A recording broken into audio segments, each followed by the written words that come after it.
안녕하세요. 사연에 빠지다의 DJ 민영입니다. 오늘도 사연 재미있게 들어주시고요. 구독과 좋아요 버튼도 잊지 말아주세요. 그럼 오늘의 첫 번째 사연 바로 만나볼게요. 안녕하세요. 집안일 할 때 틀어놓는 사연 프로그램에 제가 직접 이렇게 이야기를 하러 올 줄은 몰랐네요. 지금은 웃으면서 이야기할 수 있지만 그때 당시만 해도 힘든 시간을 보냈었거든요. 다들 결혼 생활 즐겁게 하고 계신가요? 저는 처음에 결혼을 할 생각이 없었던 비혼주의자였어요. 그래서 항상 연애만 했었고 결혼까지 생각할 상대가 아니다 보니 자연스럽게 만난 기간이 길어질수록 부담이 높아지면서 제가 먼저 헤어지자고 이야기를 한 일들이 많아지더라고요. 예전 남자친구들에게는 미안하지만 사실 결혼까지 생각할 만한 상대가 아니었던 것 같아요. 물론 저만 그런 건 아니었고 상대방도 역시 저와 같은 생각을 하고 있던 경우도 많아서 자연스럽게 정리가 되는 일들이 많아지더라고요. 제가 일에 대한 욕심이 있다 보니 아무래도 사람들과 오래 만나면서 결혼까지 생각을 하는 게 생각보다 쉽진 않았는데요. 또 혼자 있는 시간을 중요시 여기다 보니 결혼을 하면 혹시라도 제가 하고 싶은 일을 하지 못하게 되는 일이 생기지 않을까 싶어 자연스럽게 혼자 사는 쪽으로 생각을 했던 것 같아요. 제가 비혼을 결심하게 되었던 계기가 되었던 부분 중 하나는 성인이 되어 첫 연애 생활 때문에도 영향을 많이 받았던 것 같은데요. 제 성격이라든지 성향에도 맞지 않지만 이전에 만났던 사람이 나이 차이가 좀 있는 편이라서 만나다 보니까 저한테 결혼 얘기를 하더라고요. 그 사람을 만날 당시에는 일단 처음부터 비혼을 생각했던 게 아니라서 이 사람이라면 결혼을 해봐도 괜찮지 않을까라는 생각을 잠깐 했었는데 그건 아무래도 어려서 그랬던 것 같아요. 나이도 어리고 당장 좋아하는 사람이 있으니 결혼이라는 말이 참 멋있게 느껴지기도 했거든요.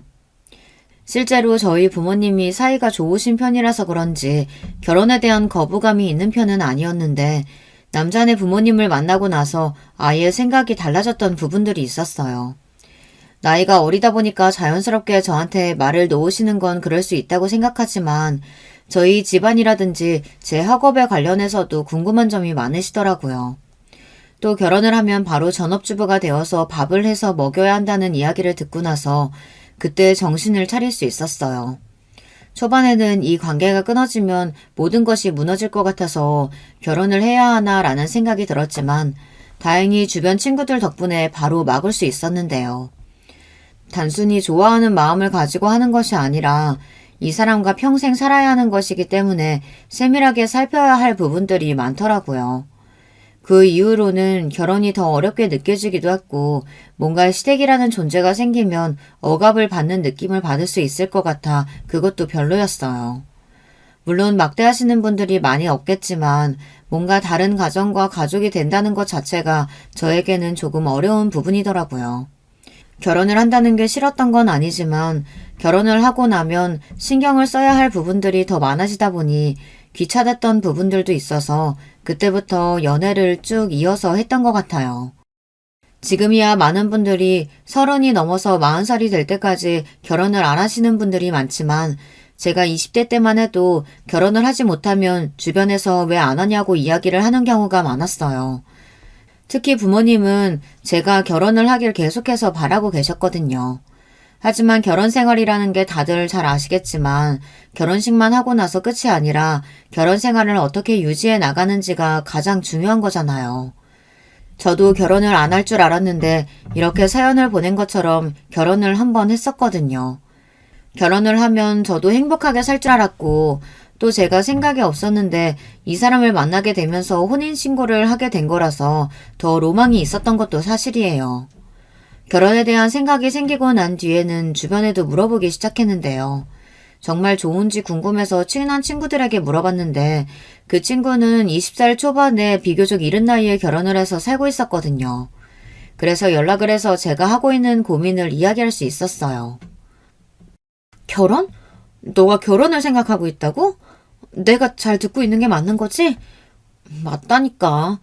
근데 고민이야. 정말 결혼을 하고 나서 후회 없이 살 수 있을까? 내가 결혼에 대한 장점과 단점을 말해주자면 일단 같이 있으면 좋지. 사랑하는 사람과 늘 함께니까. 단점도 마찬가지야. 계속 같이 있어야 돼. 꼴 보기 싫을 때도 많은데 난 다시 그때로 돌아가면 혼인신고 도장 찍기 전에 도망갈 거야. 왜? 사이도 좋고 사랑하는 사람과 사는 건데 결혼하면 뭔가 달라지나? 좋은 점도 있지만 그만큼 결혼이라는 게 쉽지도 않아. 남편이랑 사이 좋으면 뭐하니? 시댁이 완전 시월드인데. 매년 명절마다 아주 힘들어 죽겠어.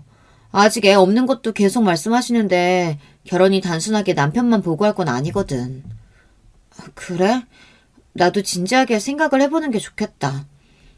너가 그렇게까지 생각할 정도면 진짜 좋은 사람인가 보다.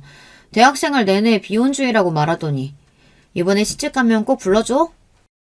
제가 이 사람을 만나면서 결혼을 결심했던 이유 중 하나는 저와 같은 비혼주의자였고 처음에는 부담 없이 시작을 했던 게 사실이에요. 서로 연애만 생각하다 보니 터치할 부분도 없고 맞는 부분도 많았고요. 제가 연애 초반이 지나고 나서 한 2년 정도 되었을 때 진지하게 관계에 대해서 물어봤을 때가 있었거든요. 나이가 없던 게 아니다 보니 그 친구도 결혼을 생각하고 있으면 관계를 정리해야 할 수도 있으니 먼저 물어보게 되었는데 대답이 이전과는 달라서 놀란 부분도 있었어요. 자기는 결혼에 대한 생각이 있어? 사실 나는 비혼주의라서. 나도 비혼주의야. 당장 결혼을 할 생각도 없지만 앞으로 너가 싫으면 난 이런 관계도 괜찮아. 그래? 결혼을 꼭 하지 않아도 괜찮아? 너가 싫다는데 억지로 강요하고 싶지도 않고 물론 부모님의 압박은 있겠지만 그래도 괜찮아. 난 너만 있으면 되거든. 2년 차에 그런 이야기를 나누고 만나다 보니 4년 정도 만나면서 그 사람에 대한 생각이 점점 더 깊어지는 게 느껴졌는데요. 다른 남자 친구들과 다르게 미래를 꿈꿀 수 있는 사람이라고 해야 할까요? 처음으로 미래에 대해서 생각을 해보다 보니까 자연스럽게 둘 다 결혼에 대한 이야기를 하고 있더라고요. 물론 초반에는 결혼을 할까 말까 하는 생각들이 많긴 했지만 서로 진지하게 대화를 나누면서 결혼 생활을 하면서 지켜줬으면 하는 부분들에 대해 이야기를 나누었어요. 나는 결혼을 하게 되더라도 내 시간을 무조건 가졌으면 좋겠어. 여행도 좋아하고 혼자 있는 시간을 보내는 걸 좋아하다 보니 일주일에 한 번 정도는 개인적인 시간을 가지면서 나를 돌아보고 싶어. 나도 동일하게 개인적인 시간이 필요한 사람이라서 그 정도는 맞춰줄 수 있어. 결혼이라는 게 서로 맞춰가는 부분이라고 하잖아. 우리는 서로 성향도 비슷하고 개인적인 시간을 보내는 걸 좋아하니까 그 부분에 대해서 트러블이 생길 것 같지는 않아. 그리고 무엇보다 나는 아이 가지는 걸 원치 않아. 요즘 딩크가 많이 생겼다곤 하지만 아직까지는 주변에서 아이를 가져야 한다는 인식이 더 강하다 보니까 이 부분은 서로 부모님께 잘 조율해서 이야기를 해줬으면 좋겠어. 그건 나도 공감하는 부분이야. 우리 인생에서 아이가 꼭 필요하다고 생각하지 않기 때문에 그 부분은 덜어두어도 될 것 같아. 나도 부모님께 잘 말씀드릴게. 사실 결혼을 준비하면서 둘 다 트러블이 날 거라고 생각을 하진 않았지만 이렇게 잘 맞춰질 줄은 몰랐거든요. 그때 처음으로 정말 결혼한 사람은 정해져 있구나라는 것을 느끼게 되었던 것 같아요. 아무래도 결혼을 준비하다 보면 서로 의견이 맞지 않아서 스트레스를 받는 경우도 많다는 글을 카페에서 발견을 했었기에 어느 정도 예상은 하고 있었거든요. 하지만 생각했던 것보다 따로 트러블이 생기지 않고 또 시부모님도 좋으신 분들이라 그런지 결혼 절차가 수월한 편이었어요. 인사를 갔을 때도 따뜻하게 맞이해 주셨고 제가 생각하는 시와드랑은 거리가 좀 멀었거든요. 또 저희 부모님께서도 남자친구를 좋아해 주셨고요. 안녕하세요, 어머님. 혜철 씨와 만나고 있는 김윤미라고 합니다. 엄마, 내가 지금 만나고 있는 사람이에요. 엄청 예쁘죠? 어른들한테도 싹싹하고 얼마나 잘하는지. 인사 한번 드리고 싶다고 해서 찾아왔어요. 아이고, 예뻐라. 곱다, 고와. 우리 혜철이랑 만나줘서 너무 고맙구나. 아버님은 바쁘셔서 오늘 자리를 비우셨어. 내가 왔다 갔다고 이야기해주마. 앉아서 과일 먹어라. 인사를 드릴 때도 느꼈지만 심성이 고우신 분이라는 것을 알 수 있었어요.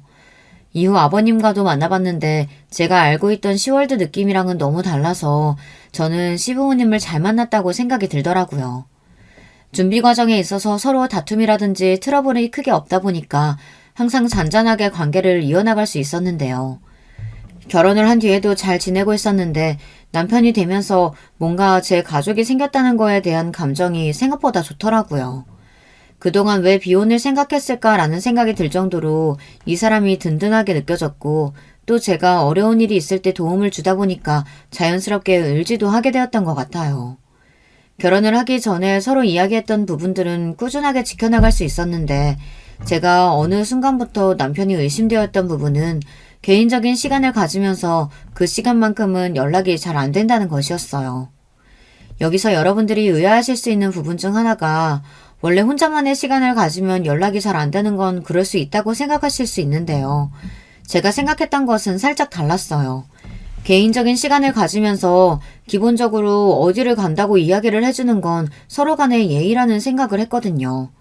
이 부분에 대해서도 충분히 남편과 이야기를 나누었던 부분이었고요.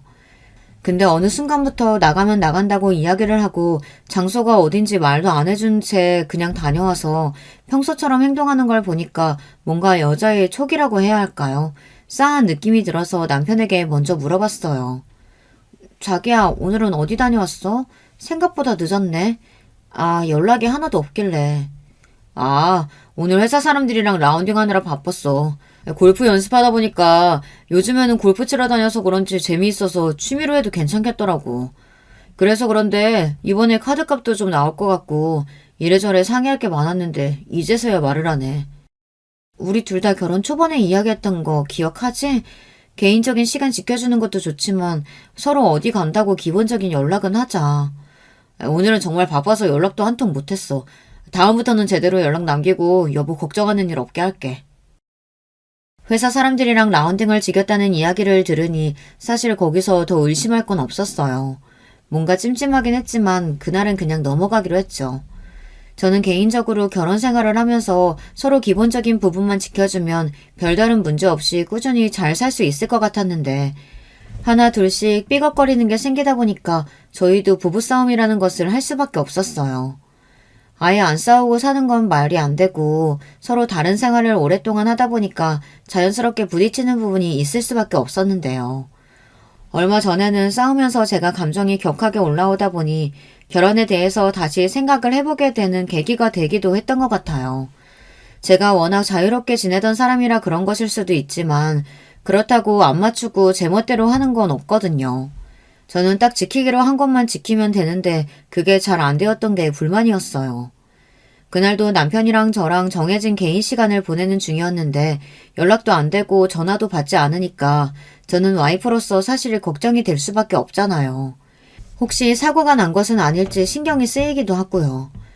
얼마 지나지 않아서 들어온 남편에게 이야기를 하니까 저에게 왜 이렇게 연락을 강요하냐고 하면서 개인적인 시간을 가지자고 했으면서 왜 저한테 연락을 강요하냐고 이야기를 하는 것이었어요.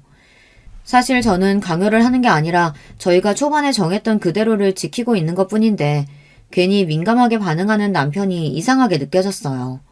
또 라운딩하러 어디를 갔냐고 물어보면 그렇게 말을 얼버무리더라고요. 그리고 예전 같지 않게 저희가 각방을 쓰기 시작하면서 연락을 하는 횟수도 줄어들고 회사와 집을 왔다 갔다 하면서 거의 동거인처럼 생활을 하기 시작했는데요.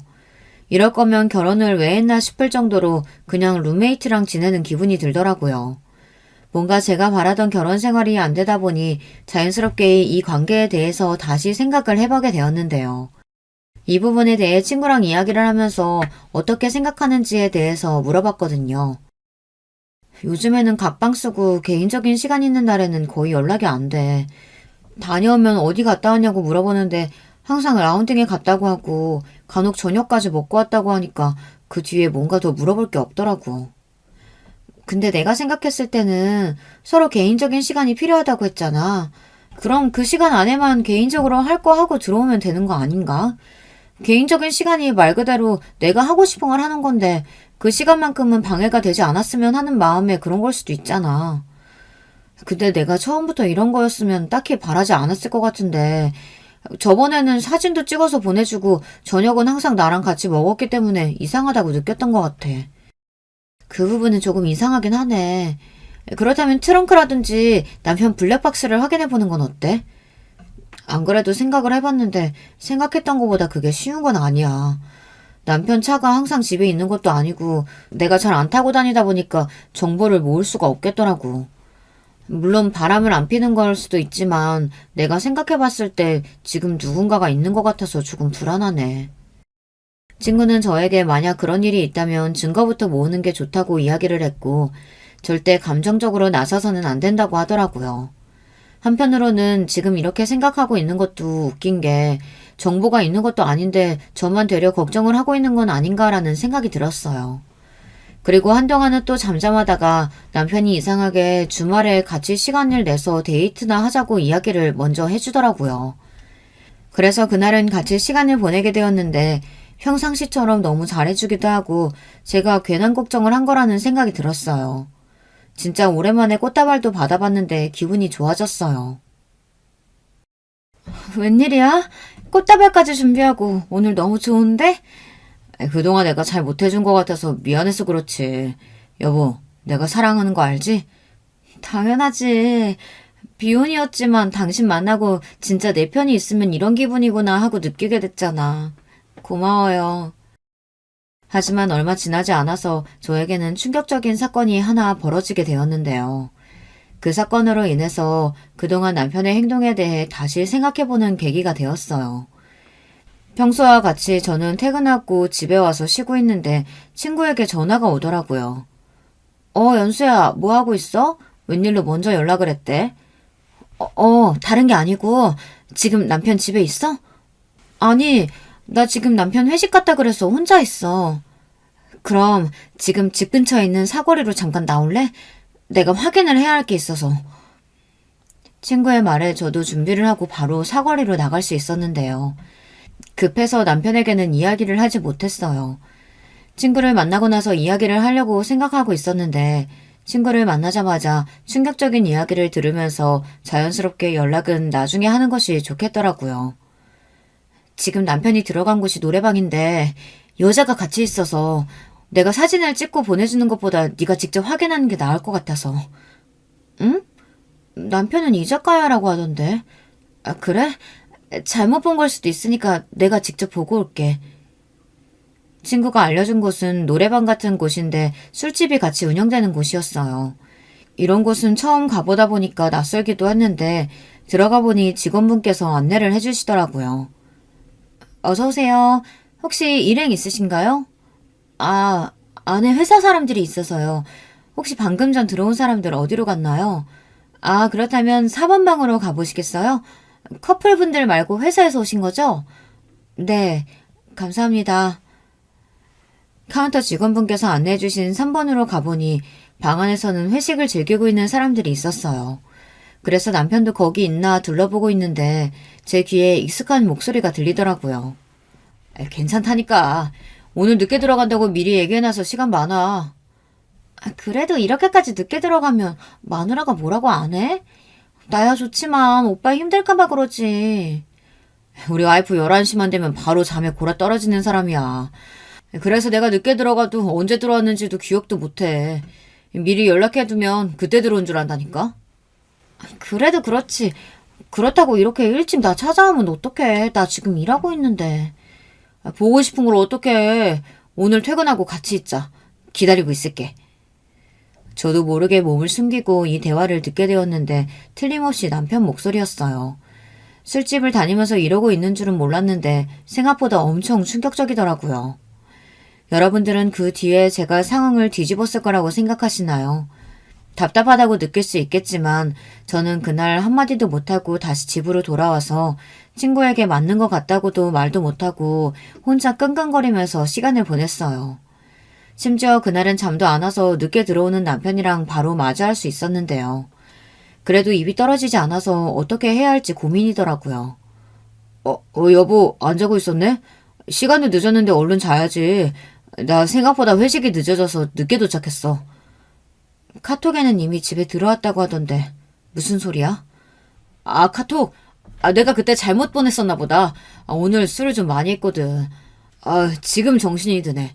여보가 생각하는 이상한 거 아니니까 내일 직접 회사 사람들한테 물어봐도 좋아. 아니야. 늦었는데 얼른 자.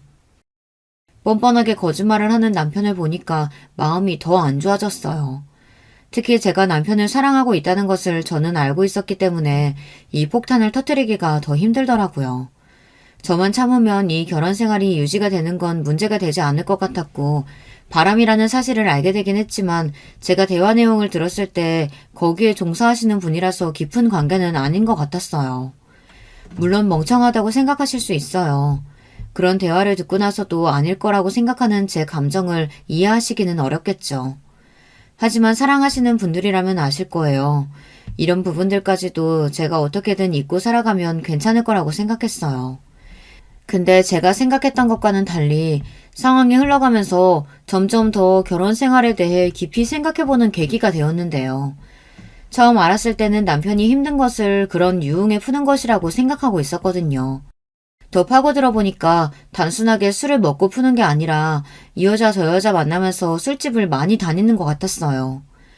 이번이 처음인 줄 알았지만 휴대전화를 한번 뒤져본 뒤로는 충격에서 빠져나오지 못했어요. 그 뒤로는 저만의 복수 계획을 세우기 시작했어요. 저한테 이렇게 상처를 줬는데 그냥 두고 좋게 이혼할 수가 없었거든요. 핸드폰을 봤을 때는 제가 폭발을 하는 바람에 남편에게 그대로 증언을 제시하면서 이게 뭐냐고 이야기를 했는데요. 성급하긴 했지만 자료들은 어느 정도 모아둔 상태여서 괜찮았고 처음 여자가 있었다는 걸 알게 되었던 그날 이후로는 계속 남편을 주시하며 생활하다 보니 쉽게 모을 수 있었어요. 지금 이게 다 뭐야? 여기 있는 여자들 다 당신이 만나는 사람들이야? 오해야. 그냥 연락만 하는 사람들이지. 대학 내용 봤겠지만 아니야 그런 거. 그래. 바로 인정하지 않을 것 같긴 했어. 그럼 이 사람들이랑 이런 연락은 하는 이유가 뭐야? 보고 싶다 자기야. 오늘 만나러 가도 돼? 이런 얘기하는데 아무런 사이가 아니라고? 그냥 요즘 우리 관계도 소원해주고 갑방 쓰다 보니까 외로워서 그랬나 봐. 하지만 이런 연락했던 것과는 별개로 이 사람들하고 그런 깊은 관계 아니야. 그냥 정서적으로 나를 채워주는 사람일 뿐이야. 남편의 이야기를 듣고 나서는 더 어이가 없을 수밖에 없었어요. 정서적인 부분을 채워준다니 이게 말이에요, 방구예요. 도저히 이해할 수 없는 말들을 쏟아내는 남편을 뒤로하고 상황에 대해 어떻게 해야 할지 고민을 하고 있었는데요. 이때까지만 해도 남편에 대한 마음이 떠나긴 했지만 결혼 생활을 잡는다는 게 생각보다 쉽진 않았어요. 저도 제가 답답하게 느껴지고 또 이 모든 것들을 알고 있는 연수 또한 저한테 그렇게 참아서 나중에 속병 난다고 이야기를 해주더라고요. 저는 이대로 답답한 마음을 감출 수는 없을 것 같아서 당장 헤어지진 못해도 시부모님에게 가서 상의를 해봐야겠다 생각이 들어 이야기를 했는데 정말 잘해주시던 분들이 그렇게 극대노하시는 건 처음 들었어요. 바람이라니? 네가 지금 바람을 폈단 말이야? 해철아, 네 입으로 얘기해봐. 엄마가 예전부터 얘기했던 건 아예 기억 안 하는 거니? 말로 할 필요 없다. 몽둥이나 가져와서 다리를 아작 내버려야지. 어머님, 아버님이 보시는 그대로예요. 그 대화 내용을 보면 모두 술집 여자들하고 바람을 폈고 저한테는 집에 도착했다는 거짓말을 치면서 밖에서 늦게 들어온 일들이 많아졌어요. 이렇게 하는데 어떻게 결혼 생활을 이어갈 수 있겠어요? 여보, 내가 다 잘못했어. 그런데 이렇게까지 할 필요는 없잖아. 어머니, 아버지 죄송합니다. 진심 어린 남편의 사과 그리고 시부모님의 화가 잔뜩 난 목소리를 들으니 처음에는 제가 이 관계를 끊는 건 아닌가라는 생각이 들었는데 곧이어 이어진 어머님 말씀에 저는 경악을 하고 말았어요. 아가, 지금 둘 사이에 아이가 없어서 그래. 애가 생기면 남편도 철 일찍 든다고 하더라. 너희는 아직 생각 없니? 이미 저희는 딩크로 이야기하고 결혼했는데요. 어머님, 그이가 이야기 안 하던가요? 저희는 아이 가질 생각 없어요. 뭐야? 딩크? 애를 안 가진다니? 네가 사회생활 어느 정도 적응하고 난 뒤에 가진다고 이야기했는데 무슨 소리니? 저희는 딩크로 이야기를 하고 결혼을 했는데 시부모님은 아이를 기다리고 있는 상황이었어요. 너무 당황스럽기도 하고 남편을 쳐다보니까 저의 시선을 피하더라고요. 집에 들어와서도 이 문제로 한참 다투었는데 다행히 시부모님께 좋게 이야기한다는 이야기를 듣고 그 뒤로는 딱히 아이에 대한 이야기를 듣지 않았어요. 하지만 은근히 눈치를 주시는 게 느껴졌죠. 남편의 바람으로 인해 찾아간 곳이었는데 사실상 마무리는 임신을 하지 않는 제 잘못이라고 탓하시는 것 같다는 생각이 들었어요. 아버님께서도 심하게 말씀을 하시지는 않았지만 은근히 제 탓을 하시는 것처럼 나중엔 이야기를 하셨어요. 그 뒤로는 남편이 싹싹 빌어서 더 이상 그 문제에 대해서 이야기하지 않았지만 저도 어느 정도는 마음의 준비를 하고 있었던 것 같아요. 사실 마음을 주었다는 거에 있어서 저는 꽤나 충격이었기 때문에 이런 부분에 대해서 쉽게 치유가 되지는 않았어요. 왜 당장 헤어지지 않았는지 지금 상황이 답답하게 느껴지시죠? 당사자인 저도 생각보다 제가 멍청한 사람이라고 생각이 들었기 때문에 한동안 자괴감에 빠지기도 했어요. 특히 연수는 저와 남편이랑 같은 동창인데 학창시절 때부터 남편이 금사빠였다는 걸 알고 있는 사람이었거든요. 그래서 제가 결혼할 당시만 해도 정말 괜찮겠다는 이야기를 많이 했었는데요. 왜 그렇게 말했는지 바로 이해가 되었어요. 저는 그때 당시 남편이 다른 사람들을 볼 거라고 생각을 하지 않았거든요. 왜냐하면 금사빠라는 걸 알고 있긴 했지만 그래도 사람을 만날 땐 양다리를 걸치는 사람이 아니라고 알고 있었기 때문에 이런 문제가 생길 거라고는 생각도 못했어요. 제 친구 연수는 이런 사태에 대해서 해결책을 찾아야 된다고 저에게 먼저 이야기를 해주었는데요. 그래서 남편에게 어떻게 복수를 해줘야 할지에 대해서 생각해보기로 했어요. 이대로 당하고 사는 건 제가 너무 불쌍하더라고요.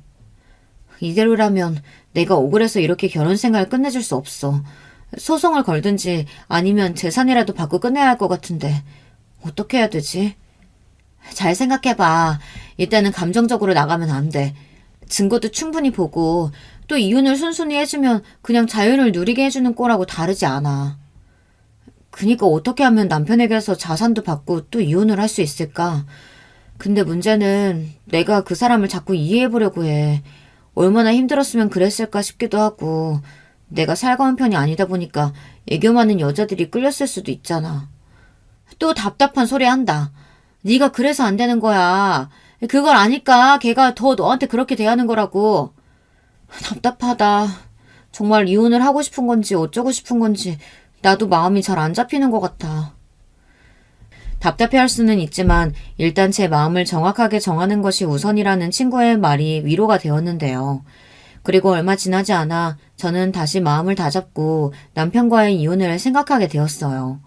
그 일이 있고 난 뒤에 사진을 다 지우고 또 카톡을 정리했다는 남편 휴대전화를 보게 되었는데 정말 말끔하게 사라져 있더라고요. 그래서 믿고 있었는데 얼마 뒤에 핸드폰을 새로 개통했다는 사실을 알게 되었고 더 이상 제가 사랑하고 있던 남편이 아니라는 것을 알게 된 순간부터 철저하게 이혼할 준비를 하기 시작했어요. 일단 유책 배우자가 남편이기 때문에 저에게는 해당되는 사항이 없었지만 재산에 대해서도 꽤 신경을 쓸 부분이 많더라고요. 손해를 보면서까지 이혼을 하고 싶진 않았는데 어떻게 하면 좋을지 고민을 하다가 시원하게 제가 원하는 대로 이혼할 수 있게 되었는데요.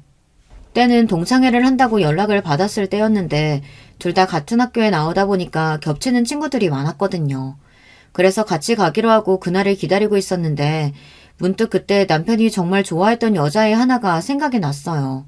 연수에게 물어보니까 그 친구도 이번에 동창회에 온다더라고요.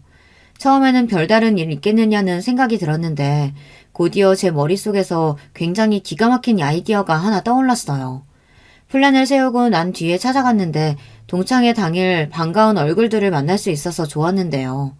그리고 드디어 주인공인 남편의 첫사랑이 등장을 했어요. 예전부터 느꼈던 거지만 그 친구는 정말 예뻤거든요. 여자인 제가 봐도 예쁜데 남자분들은 어떻겠어요. 심지어 예전보다 더 세련되진 모습을 보니까 저도 모르게 위축이 되긴 했지만 그래도 상관없었어요. 아니나 다를까 남편 눈에서는 꿀이 뚝뚝 떨어졌고 이미 그때는 저 사람에게는 내가 없구나라는 것을 느꼈던 것 같아요. 슬프긴 했지만 저도 그동안에 있었던 일이 있다 보니까 마음 정리가 쉬운 편이었는데요. 자연스럽게 동창회를 하면서 그 친구 옆으로 가서 제가 먼저 말을 걸었어요. 지혜야, 오랜만이다. 너는 못 본 사이에 더 예뻐진 것 같아. 그동안 잘 지냈어? 오랜만이다. 너도 잘 지냈지? 해철이랑 결혼했다면서? 얘기 들었어. 너는 아직 결혼 안 했고? 넌 어떻게 지내? 난 돌싱이야. 이번에 이혼했거든. 아, 그래? 미안해. 내가 괜한 걸 물어봤네. 일단 한잔 하자. 아, 마음고생 심했겠네. 뭐? 지혜 너 이혼했다고?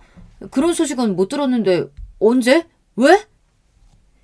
저와 대화를 하고 있던 지혜 이야기를 듣더니 남편은 바로 관심을 가지는 게 눈에 보였어요.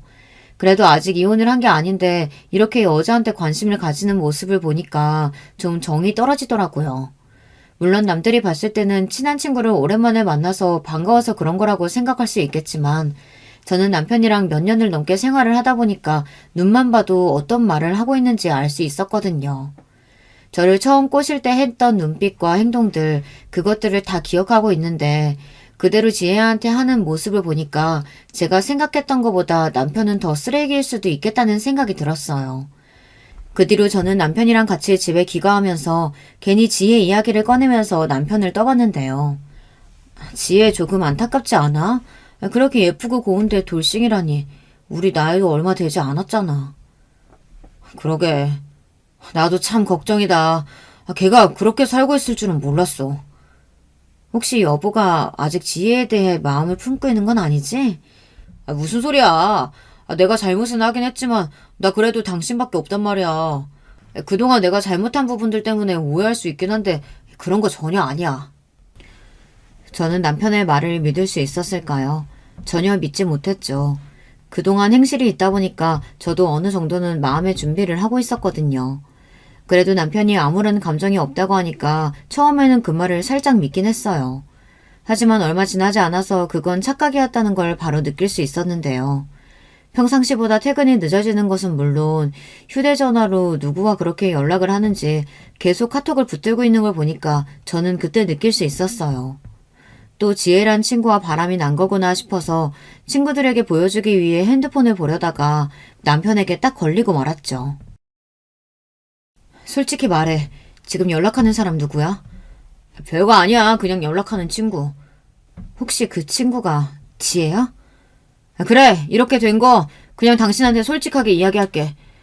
동창회 이후로 계속 지혜랑 연락해왔어. 사실 나 마음이 변하진 않은 것 같아. 그 친구에 대한 마음이 깊은 곳에서부터 올라오다 보니까 전보다 더 애틋해졌어. 남편의 이야기를 듣고는 저는 기가 찰 수밖에 없었어요. 이럴 줄 알았으면 그냥 빨리 이혼해줄 걸 그랬나 싶기도 하고 제 마음의 상처는 안중에도 없다는 듯이 계속 말을 이어가더라고요. 솔직히 지혜가 내 첫사랑이기도 하고 또 너와 나는 원래 비혼주의였잖아. 그러다가 어찌저찌 결혼을 하게 됐는데 솔직히 행복하진 않아. 나는 내 사랑을 찾아서 떠나고 싶어. 제발 나랑 이혼해줘. 드디어 남편에게서 듣고 싶었던 이혼 이야기를 들을 수 있었지만 제 마음은 전혀 편하지 않았어요. 오히려 슬프고 또 이 감정을 어떻게 눌러야 할지도 모르겠더라고요. 바람핀 걸로 모자라서 이제는 당당하게 이혼 요구까지. 내가 쉽게 이혼해줄 것 같아? 네가 해달라는 대로 다 해줄게. 지혜도 지금 돌싱이라는데 이건 나한테 온 일생일대의 기회란 말이야. 내 기회 네가 막을 필요 없지. 5억 줄게. 우리 이혼하자. 제발 해줘. 어이가 없었지만 남편이 준다는 5억을 받고 이혼을 하는 게 저에게는 오히려 이득이었어요. 무너진 결혼 생활에 대한 보상이라고 생각하니까 사실 이 정도 금액이라면 괜찮을 것 같더라고요. 그리고 저희가 아이가 없다 보니 이혼 조정 기간도 짧은 편이라서 한 달 정도면 바로 헤어질 수 있는 상황이라 생각보다 빠르게 진행될 수 있었는데요. 이 이야기를 들었던 연수는 그럴 줄 알았다며 저한테 이야기를 하더라고요. 거봐, 내가 그때 지혜 볼 때 눈빛 봤는데 장난이 아니더라고. 지혜도 돌싱이라면 오히려 둘이 잘 된 거 아니야? 그러면 끼리끼리 만나라고 해. 글쎄, 정말 끼리끼리가 맞을까? 어쨌든 이번에 일이 잘 처리돼서 오히려 홀가분한 것 같아. 그동안 사실 마음에 깊은 상처를 입다 보니 많이 힘들었거든. 당연하지. 비혼주의였던 너가 결혼까지 했는데 그 사람을 그만큼 사랑했다는 거잖아. 해철이도 진짜 너무하다. 어떻게 너 같은 애를 두고 그렇게 바람을 피니? 어쨌든 끝났으니 이제 나도 마음 편하게 살 수 있을 것 같아. 앞으로 내 인생에 남편은 없을 거야. 저는 이혼한 뒤에 평상시대로 일도 하고 여행도 간간히 다니면서 남편이 주었던 5억으로 자산을 늘리며 재테크까지 하고 있는 중인데요. 집도 서로 반반했기 때문에 처분을 잘해서 이번에 새로 집을 구하게 되었는데 집값도 조금씩 오르고 있어서 이사를 잘했다고 생각을 하고 있었는데 얼마 전에 남편이 저를 찾아왔어요. 회사 앞에서 다짜고짜 멱살을 잡았는데 그게 이혼하고 딱 한 달 뒤였어요. 저는 그때 알았어요. 드디어 모든 걸 알았구나 하고 말이죠. 오랜만이다. 잘 지냈지? 이렇게 먼저 연락 올 줄은 몰랐어. 다음 주에 만나는데 너도 참. 나도 보고 싶긴 했는데 이렇게 만나니까 또 반갑다. 너 여전하구나. 요즘엔 어떻게 지내? 소식은 접했는데 요즘 많이 힘들지? 나야 뭐 그렇지. 전 남편이 그렇게 바람 펴서 헤어질 줄 누가 알았겠어. 완전 사랑꾼이었거든. 너는 해철이랑 잘 지내지? 너 예전부터 비혼이라 그랬는데 결혼했다는 소식도 없고 깜짝 놀랐어. 해철이도 원래 결혼 생각 없다고 내가 들었었거든. 사실 너한테 부탁할 게 있어서 이렇게 보자고 했어. 정말 어이없을 수도 있지만 내 남편을 네가 꼬셔줬으면 좋겠어. 그게 무슨 소리야? 남편을 꼬셔달라니? 장난이 너무 지나치다. 내가 전 남편이랑 어떻게 헤어졌는지 말해줬는데 그런 부탁을 하고 싶어? 사실 해철이가 나랑 결혼 생활하는 동안 꽤 많은 바람을 피웠어. 모두 술집에서 만나고 짧게 연락을 하긴 했지만 주기적이더라고. 나는 이런 상황에서 결혼 생활을 더 이어갈 수 없을 것 같아. 네가 도와준다면 좀 더 수월하게 이혼을 할 수 있을 것 같은데 안 될까? 무리한 부탁인 거 알지만 난 정말 이 상황에서 벗어나야 할 것 같거든. 근데 왜 이렇게까지 해서 이혼을 해야 돼?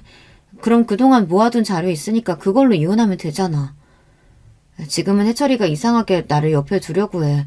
아무래도 보험식으로 생각하는 것 같은데 네가 첫사랑이었잖아. 첫사랑과 다시 연락된다면 해철이 마음도 당연히 네 쪽으로 더 끌릴 것 같아서. 네가 이 말을 하기까지 얼마나 힘들었을지는 알 것 같지만 솔직히 당황스럽긴 하다. 나도 전 남편이 바람펴서 헤어진 입장으로서 도와줄 수 있으면 같이 도와주고 싶긴 한데 이게 맞는 걸까? 대화 내용을 보시면 아시겠지만 저는 이미 이전부터 지혜와 연락을 하고 있던 상황이었어요. 쉽게 말해 짜고 치고 남편에게 제대로 복수를 시작한 것인데요. 그래서 동창회 이후로 지혜는 저와 이야기를 했던 것처럼 남편이랑 연락을 하고 실제로 만남까지 가지면서 저한테 그 상황들을 모두 알려주었어요. 물론 초반에는 힘들긴 했지만 이번에 남편이 제대로 저를 떠났으면 하는 마음에 결심하게 된 일이기도 한데요. 예전부터 이혼에 대해서 이야기를 하면 저에게 그건 절대 안 된다면서 빌고 서류에 도장을 안 찍어준다면서 버텼거든요. 물론 무작정 할 수 있긴 하지만 간단하게 이혼을 하고 싶어서 최대한 남편이 저에게 떠나갈 수 있도록 지혜에게 제대로 꼬셔달라고 이야기를 했어요. 그걸 알게 된 남편이 저를 찾아온 것이었는데요. 회사 앞에서 저에게 따지는 모습을 보니 참 웃기더라고요. 왜 이래? 이혼했으면서 왜 다시 찾아와서 나한테 난리야? 너 지혜한테 도대체 어떤 이야기를 한 거야? 어째서 날 받아주지 않고 오히려 벌레 취급하듯이 경멸하는 눈빛으로 날 보는 거냐고. 그걸 내가 어떻게 알아. 네가 잘못했으니까 그렇겠지. 솔직히 생각을 해봐. 너랑 나랑 결혼한 거 모르는 애들 없는데 지혜가 미쳤다고 이혼하고 왔다고 너를 받아주겠어? 게다가 넌 바람둥인데? 내가 지혜랑 이어지는 거 싫어서 지혜한테 이간질한 거 너지? 바람은 다 예전 일이잖아. 미안한데 네가 이혼 말하기 전에 이미 지혜가 나한테 이야기해줬어. 네가 계속 연락하고 만나러 온다고. 그래, 그럼 너도 알겠네. 걔랑 나랑 술 한잔하고 시간도 같이 보내고 다 알면서 그럼 이혼하자고 했을 때 돈 받으려고 일부러 조용히 있었던 거야? 난 너한테 일부러 그런 적 한 번도 없고 그동안 바람 봐준 걸로 모자라서 이번에도 눈 감아달라고 하면 네가 빌까봐 걱정했어. 오히려 이혼해달라고 하길래 감사했는데 게다가 5억까지 받게 됐으니 내가 너를 붙잡아두면 뭐가 달라지는 게 있을까? 내 인생만 더 힘들어지지. 너 그리고 지혜 남편이랑 헤어진 이유가 바람인데 너 같은 걸 받아주겠니? 망연자실한 표정으로 저를 바라보는 전 남편을 뒤로하고 그날은 지혜를 만나 저녁을 먹으며 이야기를 나눴어요. 속이 홀가분하긴 했지만 제대로 더 복수를 못해준 것 같아서 조금 아쉬운 마음이 들긴 했지만 이 정도로도 만족할 수 있었는데요. 지혜도 끈질기게 붙잡는 해철이 때문에 고생이 많더라고요. 도움 들어줘서 고마워. 이건 작은 성의 표시야. 받아줬으면 좋겠어. 나 이런 거 받으려고 한 거 아니고 사실 나도 처음에는 흔들렸어. 해철이가 내 첫사랑이기도 하거든. 알고 있지. 사실 둘이 잘 될지도 모르겠다는 생각이 들기도 했는데 그래도 난 널 믿고 있었으니까. 그래도 바람피는 놈들은 더 못 만나겠더라. 우리 이제 앞으로 행복할 일만 남았는데 잊어버리자. 그렇게 저희 결혼 생활은 끝이 났고 아이가 없을 때 헤어져서 그런지 딱히 어려운 건 없었어요. 그래도 제가 해철이랑 결혼 생활을 하는 동안에는 그렇게 힘들 생각만 한 것은 아니라서 사실 흔들릴 때도 있었는데요. 그렇다고 해서 무너졌던 신뢰가 다시 쌓이는 것도 아니기 때문에 다시 마음을 붙잡고 살아가고 있는 중이에요. 저처럼 이혼을 결심하신 분들 사이에서는 대부분 상대방의 바람이라든지 혹은 성격 차이로 헤어지는 경우가 많은데 아이가 있을 경우 더 오랜 시간이 걸리고 또 쉽게 헤어지는 게 어렵다고 해요. 지혜도 아이가 없을 때 헤어졌는데 남편의 습관적인 바람으로 인해 상처를 많이 받은 것 같더라고요. 저와 같은 상처를 받은 사람이 있다 보니까 서로에게 위로의 말을 해줄 수도 있고요. 또 앞으로의 인생에 있어서 진실된 조언을 해줄 수 있다는 게 좋았어요. 그리고 저는 연수에게 이런 이야기를 전하며 지혜와 함께 셋이서 여행을 가자고 이야기하기도 하고 베스트 프렌드가 되어서 지금까지 연락을 잘하고 있는 중인데요. 해철이는 그 뒤에 재산도 많이 남지 않고 오히려 이곳저곳 껄떡거리다가 차였다는 이야기를 들었어요.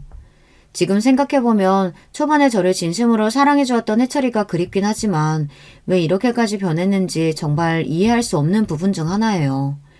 결혼 생활을 하면서 제가 잘못한 부분이 있었다면 서로 조율을 해갔으면 좋았겠지만 그래도 시간이 지나면서 아쉬움은 사라지고 앞으로 제 인생에 대한 고민만 더 많이 할 수 있게 되어서 좋아요. 결혼이라는 게 두 사람이 만나서 한 가정을 이루고 또 그 가정을 유지하기 위해서는 서로에 대한 노력이 정말 필요하잖아요.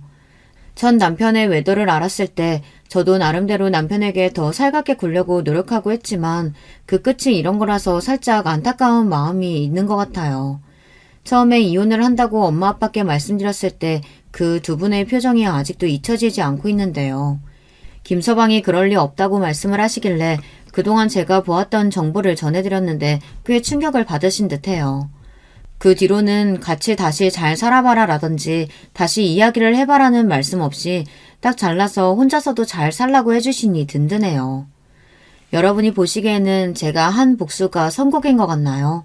아니면 너무했다고 생각하시나요? 저는 개인적으로 남편의 바람길을 연애할 때는 전혀 알 수 없었기 때문에 결혼하고 가장 당황스러웠던 게 외도에 걸린 것이었거든요.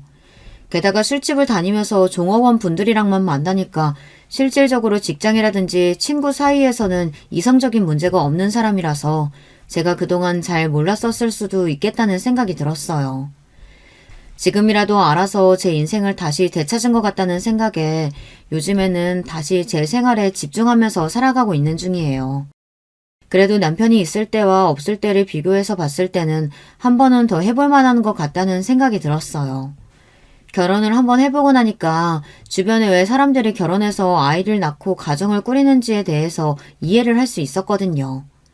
비록 저는 남편이랑 이혼을 하고 혼자 사는 삶을 살고 있지만 그래도 다시 연애도 시작하고 요즘에는 좀 더 관계가 편해졌다고 해야 할까요?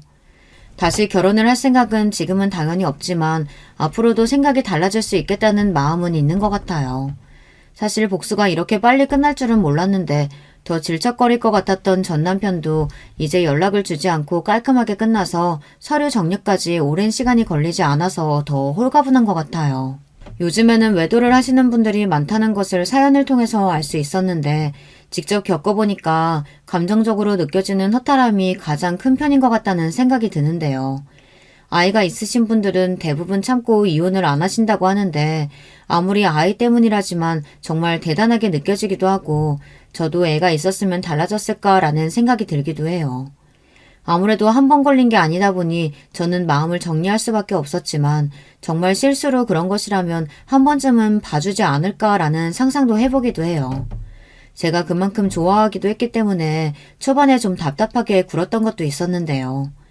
좋아하는 마음이 좀 크다 보니 직접 복수를 해봤을 때 마냥 후련한 감정을 느낀 것은 아니었거든요. 지금이야 다 정리가 되었으니 혼자가 되었다는 게 좋다고 이야기할 수 있지만 그때 당시에는 힘든 감정도 컸어요. 동창이 도와주지 않으면 어쩌나 싶기도 하고 다행히 그동안 모아둔 자료가 있어서 안 도와줬어도 괜찮았겠지만 이번에 친구 덕분에 더 후련하게 마무리할 수 있었던 것 같은데요. 처음에 절 찾아왔을 때는 드디어 알게 되었나 싶어서 뭔가 어떤 말이 나올지 기대가 되었는데 저에게 화를 내는 모습을 보니 이번 결혼 생활을 청산하길 잘했다는 생각이 절로 들었어요. 그리고 지혜에게 들었던 이야기인데 두 사람이 술을 마셨을 당시에 본인이 이혼을 하고 오겠다는 이야기를 했다고 하더라고요. 지금 사이가 좋은 게 아니라 사람들이 많다 보니 겉으로는 쇼윈도우 부부처럼 다니고 평상시에는 저도 그렇고 남편도 서로에게 관심이 없다고 이야기를 해서 한편으로는 지혜가 제가 거짓말을 하고 있는 건 아닌가라는 의심을 했다고 해요. 하지만 그 친구도 제 성격을 너무 잘 알고 있기 때문에 당연히 아니라는 것을 알았고 그때 당시에 느낄 수 있었다고 해요. 또 이 사람의 성격이 원래 이런 것이라는 것을요. 지혜 남편도 바람을 펴서 이혼했기 때문에 저에게 아이가 없을 때 이혼을 하는 것이 다행이라고 해요. 관계가 끝이 나서 여행도 자주 다니게 되고 또 재테크를 하다 보니까 자연스럽게 재산도 늘어나게 되어서 이번에 5억을 받은 것도 정말 잘한 것 같아요. 5억이라는 돈이 아깝지 않을 정도로 첫사랑이 마음에 들었는지 씁쓸하긴 하지만 결론적으로는 남편도 첫사랑과 이루어지지 못했기 때문에 저한테 화풀이를 하긴 했어도 관계가 잘 정리된 것 같아 홀가분하네요. 여러분, 두 번째 사연 시작하기 전에 좋아요, 구독 꼭 눌러주실 거죠? 그럼 두 번째 사연 바로 시작합니다. 안녕하세요. 저는 서울 종로의 대기업에 다니는 33살 하델입니다. 저는 소위 말하는 엘리트 코스를 밟아서 누구나 부러워하는 연봉을 받는 대기업에 다녀요. 저희 아버지가 정말 저를 물신양면으로 도와주셨고 남들보다 더 열심히 살아서 지금의 제가 있는 것 같아요. 저는 공부만 하던 아이였어요. 여중, 여고, 여대 졸업을 해서 더 공부에 집중할 수 있었지만 그 흔한 취미생활 하나 없었거든요. 아빠가 힘들게 공부시켜주신 걸 알아서 다른 곳에 관심을 두지도 않았고 아빠한테 자랑스러운 딸이 되고 싶다는 생각이 전부였어요. 아버지 혼자서 저를 키워주셨기 때문에 내가 성공해야만 한다는 생각을 어릴 때부터 했던 것 같아요. 공부를 잘하는 편이라서 반장도 하고 싶었지만 반장이 되려면 엄마라는 존재가 꼭 필요하다는 것도 반장이 됐을 때 아빠가 도움을 주지 못해 가슴 아파하신다는 걸 알 정도로 빨리 철이 들었습니다. 그렇게 누구보다 치열하게 20대를 보내고 30살이 넘어가고 승진하고 나니 갑자기 번아웃이 오더라고요. 정말 열심히 살아서 내 삶에도 쉼표가 필요한가 보다 생각했어요. 하지만 30살이 넘어버린 더 이상 어리지 않은 저에게 새로운 취미 찾기는 쉽지 않았어요. 그러다 TV의 한 프로그램에서 목수 체험이라는 걸 보고 한번 해보고 싶다는 마음이 들었습니다. 그 프로그램에 저의 인생을 완전히 바꿔놨네요. 요즘은 성인 취미 공방이 많더라고요. 주말반도 있고요. 그래서 주말반으로 첫 수업을 갔습니다. 다행히 4명의 소수 정예반이었고 아가씨는 저 혼자였어요. 50대 후반의 부부분과 60대 초반의 정년퇴직하신 아저씨와 함께 수업을 시작했습니다. 선생님은 제 또래 목수셨고요. 대구 사투리를 가진 선생님의 말투는 저희 아버지 고향 말투와 닮아서 더 정감이 갔어요. 주연씨, 오늘부터 잘해봐요. 처음엔 몸살 걸릴 수 있어요. 보통 젊은 남성분이 신청하는 경우는 많은데 이렇게 젊고 예쁘신 분이 하시는 건 처음이라 저도 잘 부탁드립니다. 6개월 동안 재밌게 수업해봐요. 미리 못 오시면 이 번호로 연락 주시면 됩니다. 하시는데 첫눈에 반한다는 말을 저는 30이 넘어서야 느껴봤네요. 2년 동안 죽어있던 연애세포가 살아나는 걸 느꼈습니다. 저랑 같이 수업 들으시는 50대 부부분은 귀농을 준비하시면서 수업을 들으시는 거였는데 정말 사이가 좋아 보여서 부럽기도 했고 저 혼자 여자였다면 부담이 됐을 텐데 이모님 계시고 잘 챙겨주셔서 힘든 목공 수업도 한결 편했습니다. 어머니가 일찍 돌아가셔서 여자 어른을 어떻게 대해야 할지 모르는 저에게 정말 따뜻하게 말 한마디 해주시고 무거운 거 옮길 때도 신랑분에게 젊은 아가씨 혼자 힘들어 같이 좀 도와주자 하면서 많은 도움을 받았습니다. 그 부부를 보면서 나도 저렇게 늙어가면 좋겠다라는 생각을 많이 했습니다. 4번째 수업이 끝나고 회식 자리가 마련됐어요. 저희 수업의 최고령자이신 아저씨가 알고 보니 횟집 사장님이시더라고요. 그래서 인천까지 사장님 가게로 회식을 갔습니다. 돌아오는 길이 걱정됐지만 그래도 4주 동안 주말마다 7시간씩 만나서 연필꽂이부터 시작해 나무로 의자를 만들기까지 4명이서 한 팀이 돼서 정말 열심히 수업을 들어선지 정이 많이 쌓여서 꼭 참석하고 싶었고 첫눈에 반한 선생님의 개인정보도 알고 싶었거든요. 우리 지연 씨는 33살이고 선생님은 몇 살이세요? 30대 중반? 우리 지연 씨가 소개 좀 해줘봐요. 반지도 없으시고 은근 무뚝뚝한 경상도 남자라 연애도 잘 못할 것 같은데. 아주머니 말에 선생님은 수줍게 웃으시면서 저는 35살이고요. 저도 이 동네 온 지 얼마 되지 않아서 아는 사람이 많이 없어요. 원래 같이 일하던 목수 선배가 하시는 수업을 제가 이어받아서 하고 있습니다. 지금은 개인 작업실 준비하면서 건축 목공 기능사 인테리어 자격증 준비한다고 바쁘다 보니 연애는 2년째 못하고 있네요. 어차피 결혼에 대해 크게 비중을 두지 않아서요. 제 작업하는 걸 이해해주는 분 만나는 게 쉽지 않더라고요. 누군가를 소개받아도 인연이 오래 이어지지도 않고, 그래서 어느 정도 단념했다고 할까요? 그렇게 선생님이 애인이 없다는 사실을 알고 나니 괜히 마음이 설렜습니다. 그리고 저에 대해서도 물어보시더라고요. 저 또한 바쁜 직장 생활에 너무나 힘들어서 리프레시할 무언가가 필요했고 근처에 목수 공방이 있기에 신청했으며 사는 게 바쁘다 보니 연애할 시간이 없었다고 말씀드리니 어르신 두 분이 아이고 나이도 비슷한데 한번 잘해봐요 하면서 웃으시는데 싫지 않았습니다. 오히려 기분 좋았어요. 다들 2차 가시고 저랑 선생님만 다시 서울로 올라오는 차 안에서 선생님께 고향이 대구 어디냐고 물어봤어요. 저희 아버지 말투랑 너무나 비슷해서 한 번에 알아들을 수 있었다고. 나도 6살 때까지는 고향에서 살다가 초등학교 입학할 때 서울로 와서 지금까지 살고 있다고. 은퇴하신 아버지는 아직도 고향에서 살고 계신다고 말했습니다. 그래서 선생님 말투가 너무 마음에 든다고 하니 선생님은 얼굴이 뻘개지시더라고요. 어릴 때 같은 동네에 살았다는 점 하나만으로도 한결 가까워진 것 같았어요. 선생님 또한 지연의 힘인지 더 편하게 저를 대하는 것 같았습니다. 그렇게 선생님은 저희 집 앞까지 데려다 주시고 가셨어요. 알고 보니 제가 사는 원룸과 5분 거리 오피스텔에 살고 계시더라고요. 그 주 내내 주말이 오기만을 목공 수업하는 날만 기다렸습니다. 일이 힘들어도 주말이 오니까 괜찮아 할 정도로 간만에 느껴보는 기분 좋은 설렘에 번아웃이 왔다는 생각조차 잊게 되더라고요. 사실 일도 일이지만 전 남자친구 때문에 더 번아웃이 온 것 같았습니다. 같은 회사 동기였던 전 남자친구는 지방 연구소에 근무했고 저는 서울 본사에서 일해서 장거리 커플이었습니다.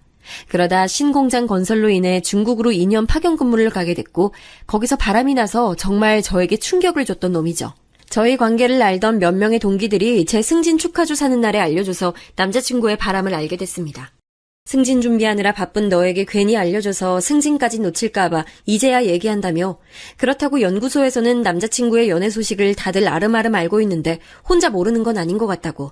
전 남자친구는 중국으로 파견하고 반년 만에 9살이나 어린 회사 통역하는 대학생이랑 바람이 났으며 파견 근무를 연장하기 위해서 회사 측의 주재원으로 가고 싶다고 서류 작업을 마친 상태더라고요.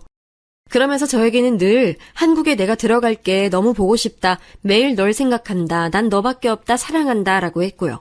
올 때마다 신기한 선물들 저희 아버지 좋아하시는 술들 다 챙겨오고 매일 연락을 주고받아서 바람 피운다는 사실조차 생각도 못했습니다.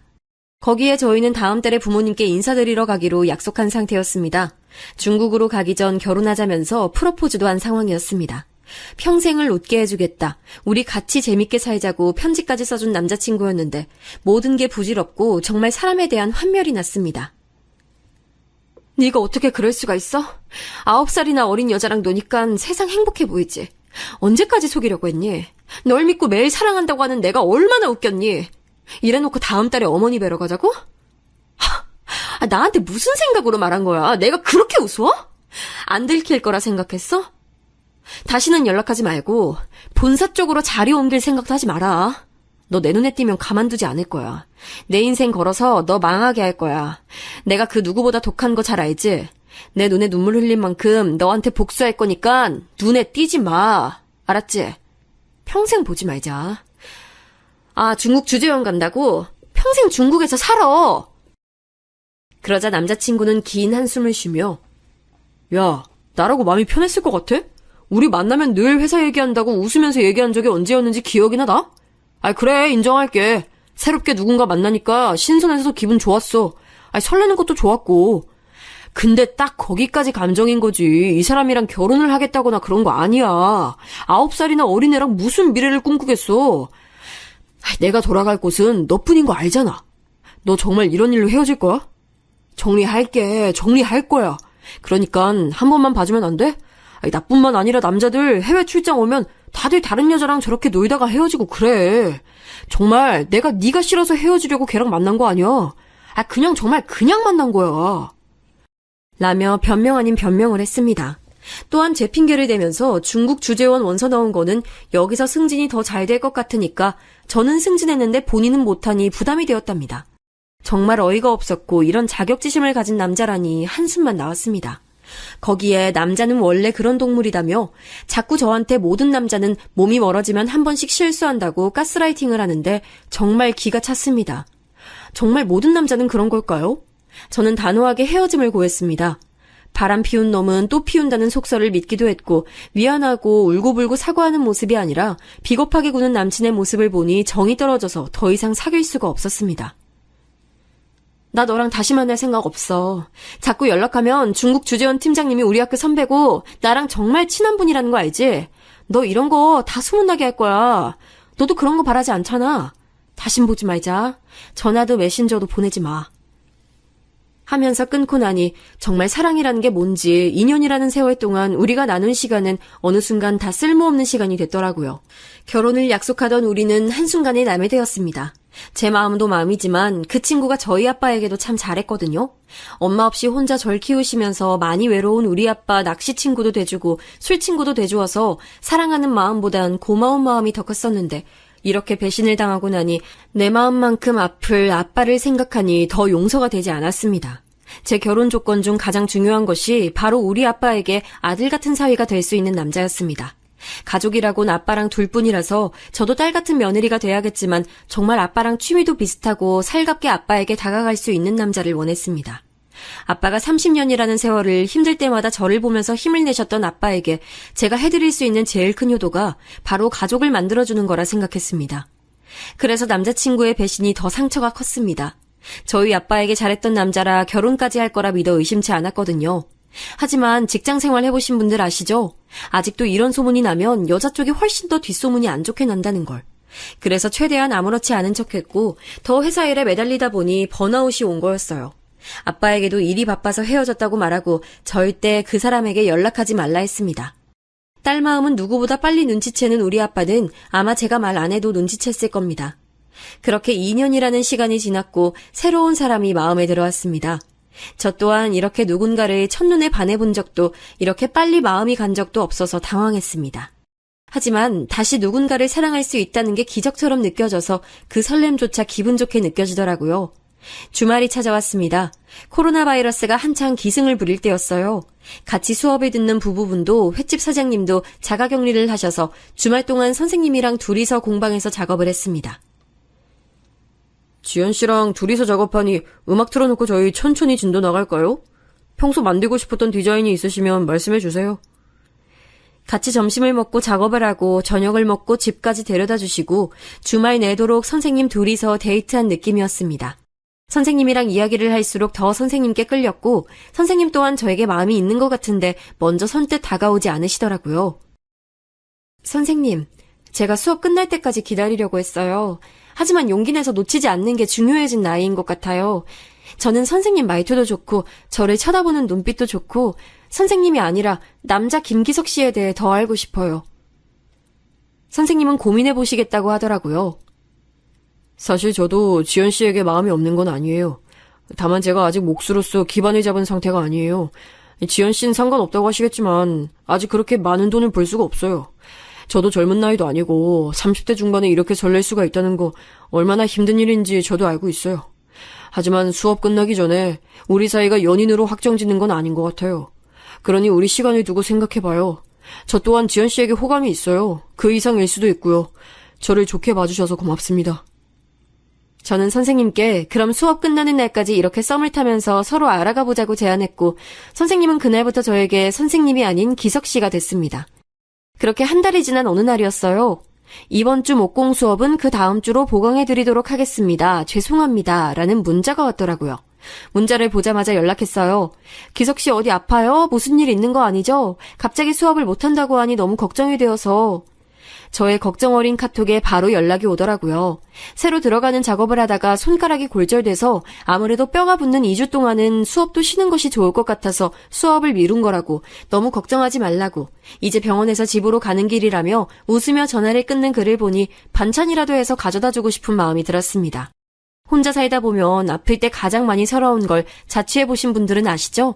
금요일 반차를 쓰고 집에 가서 가장 기본적인 반찬들을 만들었습니다. 전복죽과 함께 사들고 전화를 했어요. 오피스텔 앞 카페에 있다고 하니 그는 깜짝 놀라며 5분만 기다려달라고 했습니다. 아무래도 제가 평일인 금요일 오후에 올 거라 생각도 못한 거겠죠. 야구 모자를 푹 눌러 쓰고 나온 그는 팔을 통깁스했고 얼굴에 상처 또한 누가 봐도 아파 보였습니다. 나무가 넘어지면서 상처난 거다 괜찮다고 안 아프다고 웃는 그를 보니 더 마음이 갔습니다. 그리고 옆에서 더 챙겨주고 싶었어요. 제가 만든 도시락통만 주고 가려 했는데 그를 보니 집에 올라가서 도와주고 싶더라고요. 반찬 해온 거 같이 먹어요. 제가 손이 커서 3인분씩 했네요. 혼자 먹기에 너무 많을 것 같은데 저도 만든다고 밥도 못 먹었어요. 여기까지 만들어 왔는데 커피 한 잔 마시고 가라고 하는 건 너무하신 거 아니에요? 하니 그는 얼굴을 붉히면서 알겠다며 다만 손이 다쳐서 청소를 못해서 더러울 수도 있지만 이해해달라고 했습니다. 그렇게 처음 그의 집에 갔어요. 20평 남짓한 오피스텔은 정말 모델하우스 같더라고요. 정리돼 있지만 사람의 온기가 느껴지지 않았습니다. 냉장고에는 그 흔한 김치조차 없었습니다. 저희 집이 좀 휑하죠? 사실 반년 전에 어머니 돌아가시고 짐을 다 처분하면서 이사도 하니 아직은 좀 썰렁해 보여요. 아무래도 남자 혼자 살다 보니까 여기 편하게 앉으세요. 지연 씨 덕분에 간만에 집밥 먹겠네요. 혼자 살다 보니까 늘 배달 음식이었는데 잘 먹겠습니다. 우리 같이 맛있게 먹어요. 그의 이야기를 듣고 나니 왠지 눈물이 났습니다. 어머니가 돌아가시고 이 세상에 가족이라고는 한 명도 없는 그 느낌을 왠지 알 것 같았습니다. 작년에 아빠가 뇌출혈로 갑작스럽게 쓰러지시고 수술을 받으실 때 아빠마저 내 옆에 없으면 나는 정말 이 세상에 혼자구나라는 생각이 들어서 더 서러워 울었던 기억이 생각났습니다. 부모님 한 분이 없어도 그 빈자리가 얼마나 큰지 아시는 분들은 아실 거예요. 그런데 기석 씨는 두 분 다 안 계신다고 하니 마음이 아팠습니다. 쓸쓸한 그의 미소를 보니 힘을 주고 싶었습니다. 씩씩한 모습으로 같이 저녁을 먹고 다시 집으로 그가 데려다주면서 고백을 하더라고요. 지연 씨, 사실 제가 겁이 많습니다. 제 주위 사람들이 다들 빨리 떠나가서 다시 누군가를 마음에 담고 싶지 않았는데 사실 지연 씨가 알면 알수록 너무 좋은 사람이라 저 같은 사람 만나도 되는지 솔직히 잘 모르겠습니다. 하지만 이 나이에 이렇게 설레게 하는 사람을 다시는 못 만날 것 같아요. 제가 대기업 다니는 지연 씨보다 연봉이 적다는 것 알고 계시죠? 하지만 이런저런 핑계로 지연 씨를 놓치고 싶지 않아요. 우리 연애해봐요. 우리는 그렇게 연인이 됐습니다. 주말엔 공방에서 수업을 듣고 평일엔 평범한 연인들처럼 밥을 먹고 영화를 보고 헤어짐을 아쉬워하다 보니 1년이라는 시간이 지났습니다. 그는 생각보다 진중한 성격이고 혼자서도 살림도 일도 잘하는 스타일이었고 일이 많은 제가 바빠서 잘 못 챙기는 기념일도 챙기면서 로맨틱함도 보여주는 최고의 남친이었습니다. 1년이라는 연애 시간 동안 이 사람이랑 가족이 되면 어떨까 수없이 고민했습니다. 이 남자는 전 남친처럼 몸이 멀어지면 마음도 멀어져서 나를 배신하는 게 아닐까라는 생각이 들었지만 적어도 나를 배신하고 속이고도 어쩔 수 없었다. 이 여자도 좋고 너도 좋다는 비참한 말을 하면서 변명할 것 같진 않았습니다. 그날 저녁 아빠에게 전화가 왔습니다. 딸, 연애를 시작한 건 알겠는데 한 달에 한 번은 얼굴 보면서 밥 먹기로 아빠랑 약속했는데 우리 딸 너무 바쁜 거 아니야? 이번 주말엔 아빠랑 밥 한 번 먹자. 아빠가 서울로 올라갈게. 딸 좋아하는 김치 담아서 올라갈 테니까 주말에 보자. 통화를 끊고 나서 이번에 올라오시면 남자친구에 대해 말해야겠다 생각했어요. 남자친구에게도 말했습니다.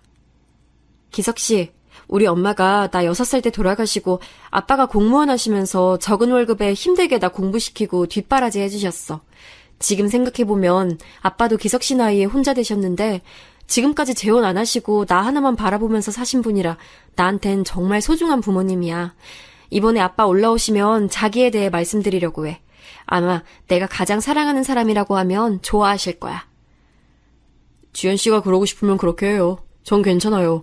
다만 내 직업 때문에 아버님께서 반대하실 수도 있을 텐데 똑똑하고 예쁘고 돈 잘 버는 딸 주기 싫으실 것 같아. 다음에 내가 만나 뵙게 되면 정말 잘할게. 아들이 없는 아빠에게 본인이 아들이 돼주겠다고 말하는 남자친구를 보니 더 아빠에게 소개해주고 싶었어요. 저희 아빠, 엄마 돌아가시고 혼자서 밥도 못 하시는 분이 밥하는 방법부터 여자아이 혼자 키우기 위해 머리 묶는 방법까지 매일 배움의 연속이었다고 웃으면서 말씀하셨지만 주변에 딸 키우는 선배를 보니 남자 혼자서 여자아이를 키운다는 게 결코 쉽지 않은 일이더라고요. 저희 엄마가 갑자기 급성 심근경색으로 일주일 만에 돌아가셔서 직장 일밖에 몰랐던 아빠가 육아와 살림을 동시에 해야 하니 아마 몸도 마음도 지쳤을 겁니다. 할머니가 손녀를 키우신다고 해도 본인 딸은 본인이 키워야 한다며 한 번도 맡긴 적 없었습니다. 지금이야 싱글데디도 많고 어린이집, 유치원이 활성화돼 있고 한부모 가정 혜택 등 다양한 혜택이 있지만 25년 전에 싱글데디는 없었죠. 혹시나 재혼을 하면 딸아이가 상처받을까봐 재혼 자리도 전부 거절하신 걸로 들었어요. 저 시집 보내고 나면 생각해 보시겠다고 한사코 거절하셨다며 고모가 늘 아빠에게 잘해야 한다고 말씀하셨거든요. 그래서 지금 사귀는 이 남자가 더 아빠랑 잘 지낼 수 있을 거라는 확신이 들었습니다. 비록 나보다 연봉이 적을 순 있지만 그만큼 제가 남들보다 많이 벌고 있으니 별 문제 되지 않을 거라 생각했어요. 늘 아빠는 지연이가 좋은 게 제일 중요하지라고 말씀하셨으니까요. 하지만 현실은 다르더라고요. 아빠를 만나고 밥을 먹고 분위기 좋은 카페에서 남친에 대한 얘기를 했어요. 아빠, 나 마음에 드는 사람 생겼어. 아빠한텐 말 안 했지만 2년 전에 전 남자친구가 바람을 펴서 나 몰래 오래 사귀고 있었는데 뻔뻔하게 남자는 해외 나가면 다 그런다는 식으로 말하더라.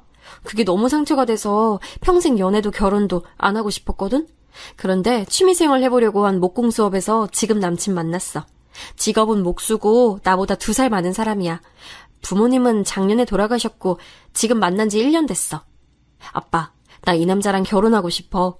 정말 같이 살고 싶은 사람이야. 이 사람 닮은 아이도 낳고 싶고 아빠한테 축하도 받고 싶어. 아빠 한번 만나보실래요?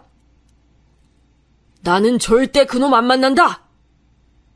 아빠는 화를 내시면서 자리를 박차고 나가셨습니다. 딸한테 간다는 인사조차 안 하신 아빠는 긴 문자를 보내셨어요. 지연아, 아빠가 지금 너를 보면 너무 험한 소리를 할 것 같아서 그러면 서로에게 너무 상처가 될 것 같아서 인사도 안 하고 대구에 내려간다. 학벌이 전부가 아니고 돈이 전부가 아니라는 거 안다. 하지만 인생이라는 게 현실이라 너만큼 배우고 너만큼 돈도 잘 버는 사람 만나서 풍족하게 살길 바란다. 이 나이 되도록 혼자서 너 하나 키우면서 좋은 곳에 시집 보내는 희망으로 살았는데 어찌 고아의 목수인 남자에게 시집 가려고 하니? 아빠를 생각한다면 이러는 건 아니다. 헤어지면 연락다오. 연락 기다리겠다.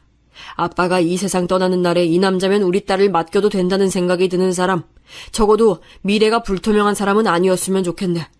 외동딸로 외롭게 자란 너에게 새로운 가족도 생기면 좋겠고 내가 없어도 잘 살아갈 수 있는 그런 집안의 귀한 아들을 사위 삼고 싶은 아빠의 마음을 이해해 주길 바란다. 라고 장문의 문자를 읽으니 눈물이 나더라고요. 아빠의 마음도 이해는 갔습니다. 전남친처럼 부모님이 살아계시고 좋은 대학, 같은 직업을 가진 남자가 아빠 눈에는 더 좋아 보이시겠죠. 그렇게 아빠랑 헤어지고 하루 종일 울었습니다. 그날 저녁 그는 이럴 줄 알았는지 술과 치킨을 사들고 찾아왔습니다. 말없이 술 한잔하면서 자기는 아버지 마음도 이해한다며 내 딸이 나중에 이렇게 예쁘고 혼자서도 공부도 잘하면서 잘 컸는데 목수인 자기 같은 남자랑 미래를 생각한다고 하면 나도 반대부터 할 것 같다면서 그래도 지연 씨가 먼저 떠나지 않으면 언제나 내 옆에 있겠다는 글을 보며 저는 더 마음이 깊어갔습니다. 돈이 인생의 전부가 아닌데 내가 열심히 공부해서 대기업 들어간 것은 내 삶이 더 행복해지기 위해서 내가 사랑하는 사람들에게 물질적으로 더 많은 것을 해주기 위해서였는데 대기업 다니는 딸보다 돈 적게 번다는 이유로 직업에 대한 미래가 불투명하다는 이유로 얼굴조차 안 보겠다는 아빠에게 서운함이 앞서더라고요. 그렇게 한 달이라는 시간이 지났습니다. 그동안 아빠는 단 한 번도 문자를 보내거나 전화를 하거나 하지 않았습니다. 친구들을 만나서 고민을 털어놨어요. 그를 만나고 100일이 지났을 때 제 베프들에게 소개시켜줬거든요. 친구들도 처음엔 네가 왜 그런 조건의 남자를 만나는지 모르겠어 하면서 반대했다가 실제로 만나고는 다들 남자가 너무 진국이다. 정말 눈빛이 너를 하나하나 사랑하는 게 느껴진다. 그래 돈은 열심히 네가 벌어. 보니까 육아도 너보다 더 잘하실 듯해 하면서 이제는 다들 인정해주는 분위기라서 그런지 아빠에 대한 서운함이 쏟아져 나오더라고요. 나도 알아. 우리 아빠가 날 정말 힘들게 키우신 거. 우리 고1 때부터 독서실 끝나면 아빠가 맨날 나 데리러 나오시고 그러다 너희 집까지 일일이 아빠가 태워주시고 그렇게 내 고3 내내 아빠가 회식 한 번 안 가고 날 위해서 희생하신 거 알거든? 남자가 돈 많이 벌어오는 게 전부는 아니잖아.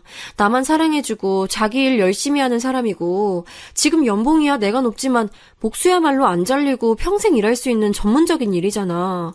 아이 평생 꿈을 쫓아서 산다는 게 얼마나 멋있는 일인데.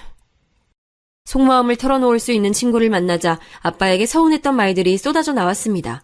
내 마음을 아빠가 너무나 몰라준다는 생각이 들었고 나한텐 소중한 사람인데 돈으로 저울질대는 게 억울하기도 했습니다. 지연아, 내가 딸이 있잖아. 자식을 키우니까 세상 보는 눈이 달라지더라.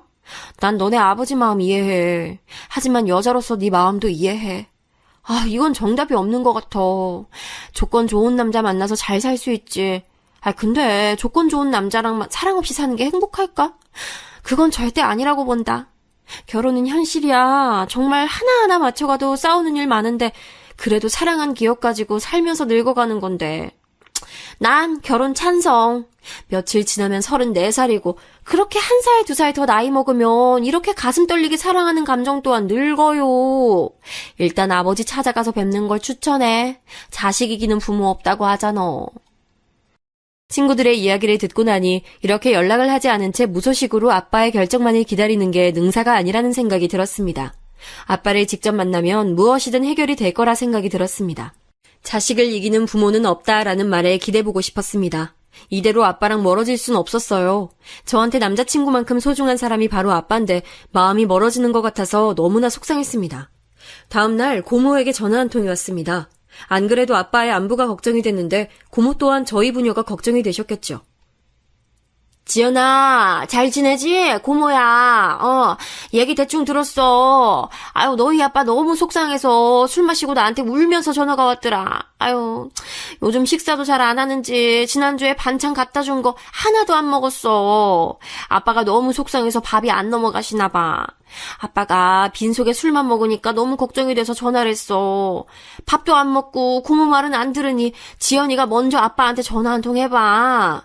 딸이 사랑하는 사람이 생겨서 결혼한다는데 축하를 해줘야 되는데 자신이 너무 속물 같아서 너무 속상하다고. 하지만 번듯한 직장에 집안도 부모님 살아계셔서 사랑 많이 받은 그런 남자를 만나길 바라는 것 같아. 고모도 마찬가지야. 아마 모든 부모는 조금이라도 자기 자식 편한 길로 가길 바라지 힘든 길로 가길 바라지 않어. 아빠 너무 속상해하더라. 너희 아빠 뇌출혈로 쓰러져서 고생했는데 저렇게 화 참으면 안 좋은 거 알잖아. 아빠랑 잘 얘기해봐. 전화를 끊고도 한참 동안을 멍하게 있었어요. 아빠가 생각하는 저처럼 대기업 다니고 부모님이 살아계시는 그런 사람을 만나서 사랑에 빠질 일이 있을까? 지금 이 사람을 놓치면 한평생 후회하지 않을까? 다시 내가 누군가를 이만큼 사랑하고 사랑받을 수 있을까? 수없는 질문들을 스스로에게 해봤지만 그 사람 없는 미래를 생각할 수가 없었습니다. 아빠에게 전화를 걸어 제 마음을 말했습니다. 나한텐 너무나 소중한 사람이에요. 조건이 아닌 사람 자체를 한 번만 봐주세요. 하지만 아빠는 듣기 싫다 한마디로 제 마음을 인정해주지 않으시더라고요. 매일 사람은 밥심으로 산다고 늘 딸 밥 걱정하는 아빠가 끼니도 거르시고 술만 드신다는 소리를 들었는데 괜히 아빠랑 더 통화하면 화만 더 내실 것 같아서 전화도 자주 할 수가 없었어요. 매일매일 보내는 제 카톡에 답장도 안 하시더라고요.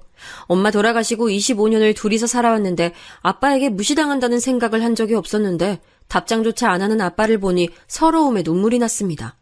이럴 때 엄마라도 살아계셨다면 저를 이해해 주셨을까요? 주말에 둘이서 아빠가 계신 고향집으로 내려갔습니다. 초인종을 누르자 아빠는 소리부터 치시면서 당장 나가라고 얼굴 따위 보고 싶지 않은데 왜 데리고 왔냐며 대문조차 열어주지 않으셨습니다. 남자친구에게 너무나 미안한 마음이 들었습니다.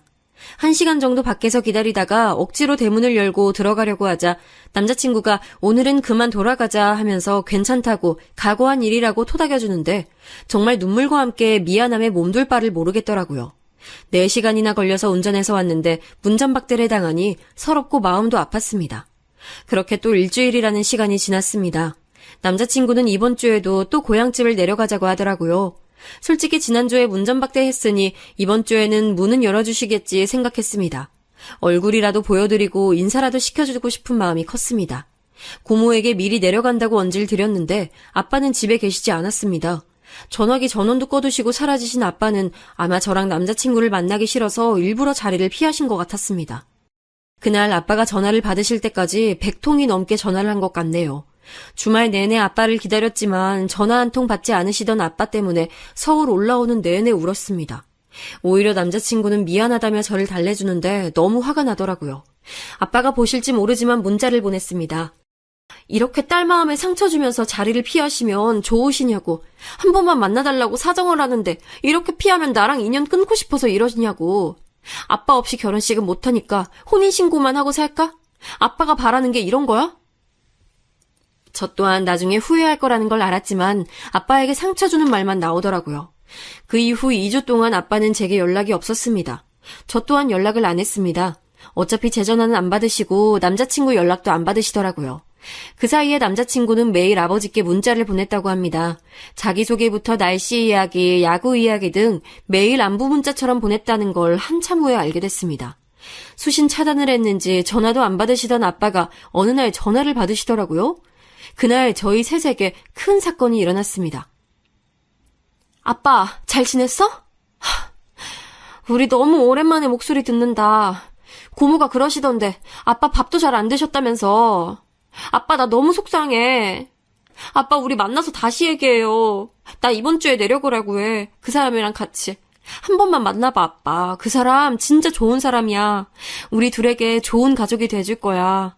아빠 딸 믿잖아. 한 번만, 딱 한 번만 만나보고 정하자, 응? 지연아, 내가 그렇게 반대한다고 말했는데도 이렇게 나와야겠어? 어? 내가 너를 어떻게 키웠는데. 정말 내가 나중에 너희 엄마 어떻게 보려고 내가 너희 엄마 그렇게 죽고 나서 매일 제사 때마다 우리 딸 좋은 곳에 시집 보내고 당당하게 갈게 라고 얘기하는데 네가 그런 남자한테 시집 가면 내가 너희 엄마를 어떻게 보니. 계속 만나보라고. 좋은 사람이라고 그런 말 할 거면 아유 전화하지 마라. 아유. 아빠 왜 그래?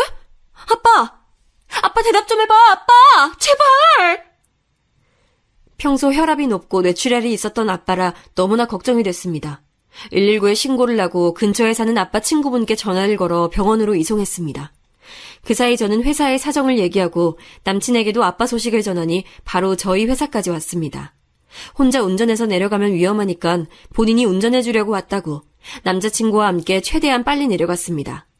병원에 잘 도착했다고 아빠 친구분이 전화가 왔지만 그래도 떨리는 손을 멈출 수가 없었습니다. 병원에 도착하자마자 의사 선생님을 만났습니다. 아빠는 갑작스러운 흉통으로 쓰러지신 거였고 다행히 사진상으로는 문제가 없으시지만 한 번 뇌출혈 수술을 했던 사람이기 때문에 다시 MRI를 찍어보고 이틀 정도 입원을 하자고 하더라고요. 아빠는 눈 뜨자마자 왜 왔냐며 이렇게 아빠 속상하게 할 거냐며 소리를 치시고 아빠 친구분은 어떻게 서울에서 이렇게 빨리 내려왔냐며 수고했다고 걱정 많이 했을 텐데 집에 가서 쉬다 오라고 하셨습니다. 남자친구가 운전해줘서 왔다고 지금 차 안에 있다고 하니 아빠가 한번 면상이라도 보자며 불러봐라 하시더라고요. 남자친구가 어디서 구했는지 과일 바구니를 들고 병실로 들어왔습니다. 저희 둘을 놀란 눈으로 보시던 아빠 친구분이 너 기석이 아니니? 김필 아들 김기석 맞지? 아이 네가 왜 여기에? 설마 지연이 남자친구가 기석이라고? 정말 놀라시는 아빠 친구분과 그 얘기를 듣고 더 놀란 우리 아빠. 알고 보니 아빠의 중마고 3인방 중 한 분의 아들이 바로 기석 씨였습니다. 아빠가 할아버지 돌아가시고 가정 형편이 어려웠을 때 아빠 학비까지 빌려준 친구가 바로 기석 씨 아버지였습니다. 저기 진짜 자네 아버지가 함자가 김필 맞는가? 대구에 살던 키 크고 얼굴 허옇고 얼굴에 화상 자국 있는 김필이 정말 자네 아버지가 확실한가? 믿을 수가 없으신지 아빠는 같은 질문을 계속하셨어요. 예, 저도 어릴 때 대구에서 자랐습니다. 그리고 저희 아버지 함자가 김자 필자십니다. 저희 아버지를 아세요? 저도 초등학교 때 아버지가 돌아가셔서 아버지 친구분들이 계셨다고 어머니께 듣긴 했지만 잘 모릅니다. 돌아가시고 바로 외갓집으로 이사를 가서요.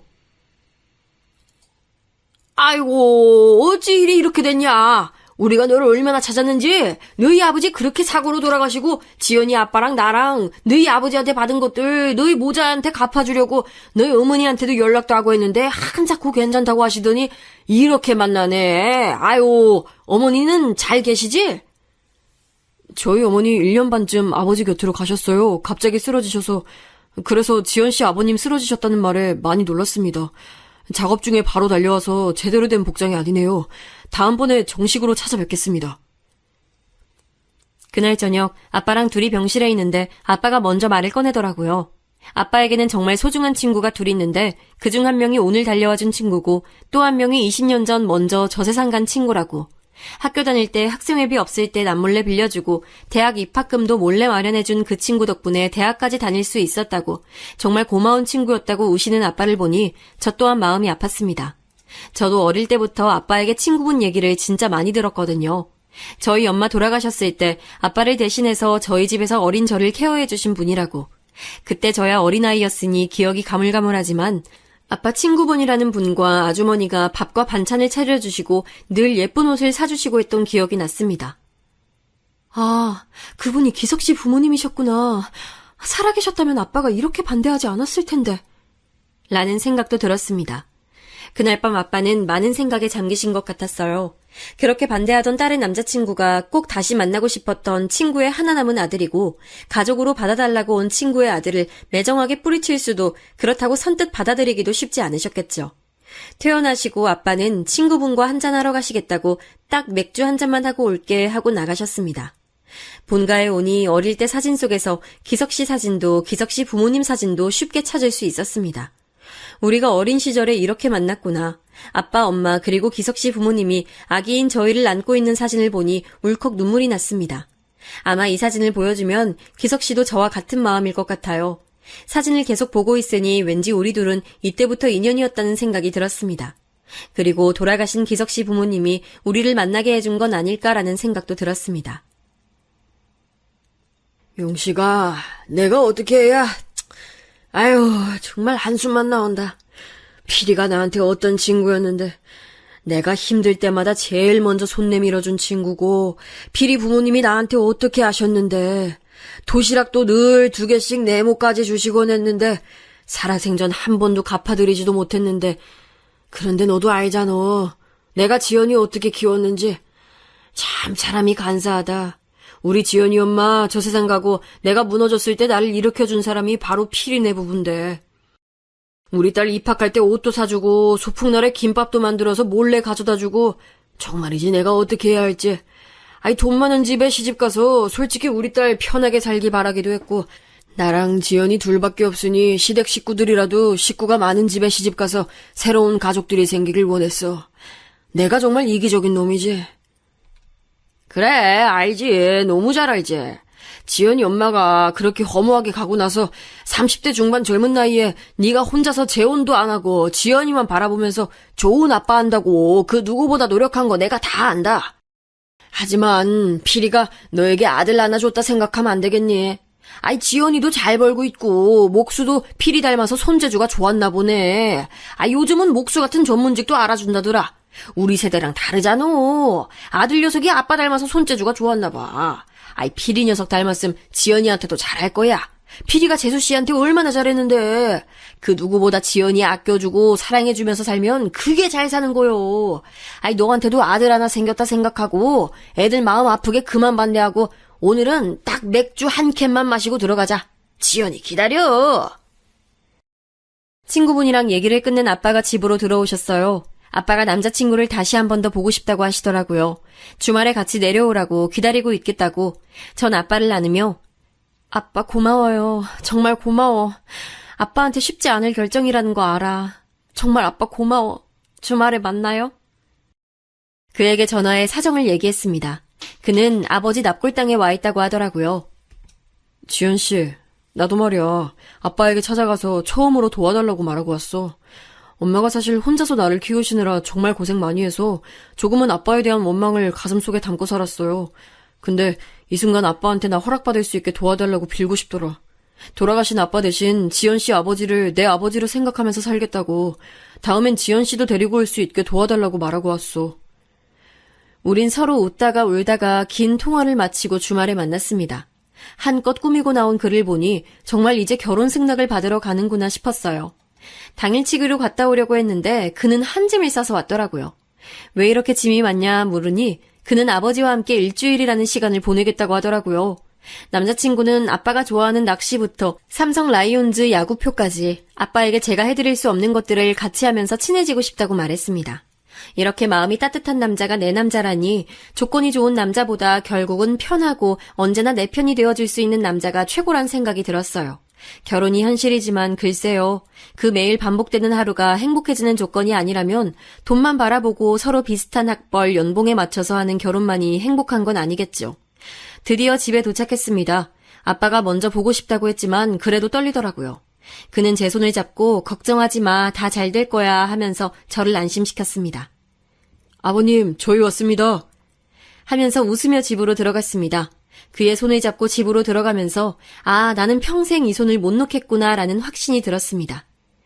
이리 앉게. 온다고 수고 많았어. 내가 많이 생각해봤네. 우선 내가 자네 조건만 듣고 반대해서 미안하네. 자네도 홀어머니 밑에서 고생하면서 컸겠지만 우리 지연이도 내가 정말 귀하게 키운 딸일세. 만약 필이 아들만 아니었으면 계속 반대했을 거야. 하지만 필이가 자네 어머니한테 정말 잘했거든. 우리가 매일 마누라에게 잡혀 산다고 놀려도 자네 어머니 만나서 정말 행복하다고 자네를 가졌다고 자랑했을 때도 자네 돌잔치 날에도 내가 다 있었어. 자네 또한 내 아들처럼 우린 그렇게 키웠어. 아마 우리 아내가 일찍 저 세상 가지 않았고 자네 아버지가 오래 살아있었다면 너희 둘 다 더 일찍 만나서 오누이 같은 사이가 됐겠지. 어제 자네 아버지가 꿈에 나오더군.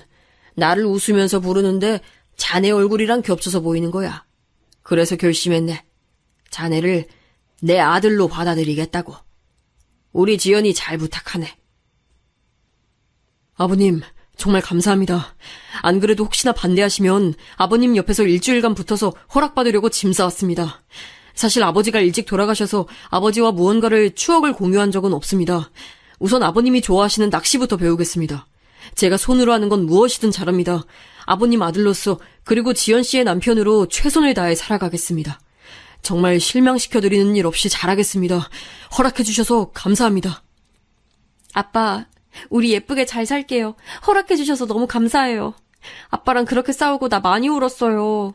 나한테 제일 소중한 아빠인데 아빠 다시 쓰러질까봐 내가 얼마나 걱정했는데. 아빠 정말 고마워. 그렇게 그는 저희 신랑이 됐습니다. 아빠 말씀으로는 저희가 오기 전날 기석씨 아버님이 꿈에 나와서 그렇게 잔소리를 했다고, 그래서 저 세상 오면 다시는 친구도 안 할 거라고 말씀하셨답니다. 그리고 어머님까지 나와서 우리 아들 예쁘게 봐달라고 오는데 기석이를 내 아들이다 생각하고 살아야겠다 마음먹으시곤 친구도 딸도 잃고 싶지 않다고 반대해서 미안하다고 하셨어요. 남은 생 동안 우리 부부 즐겁게 사는 모습 보고 가겠다고 마음을 먹고 나니 한결 편해지셨다고 웃으며 말씀하시더라고요. 내일은 아빠를 모시고 시아버지 시어머니 납골당에 가보기로 했습니다. 정말 하늘이 이어준 인연은 있다는 말이 저희 부부를 두고 하는 말이 아닐까요? 이 인연을 소중히 여기면서 이제는 아빠와 저 그리고 예비 신랑까지 행복한 일만 남았네요. 만날 사람은 무슨 일이 있어도 만난다는 말, 저는 이제 그 말 믿으려고요.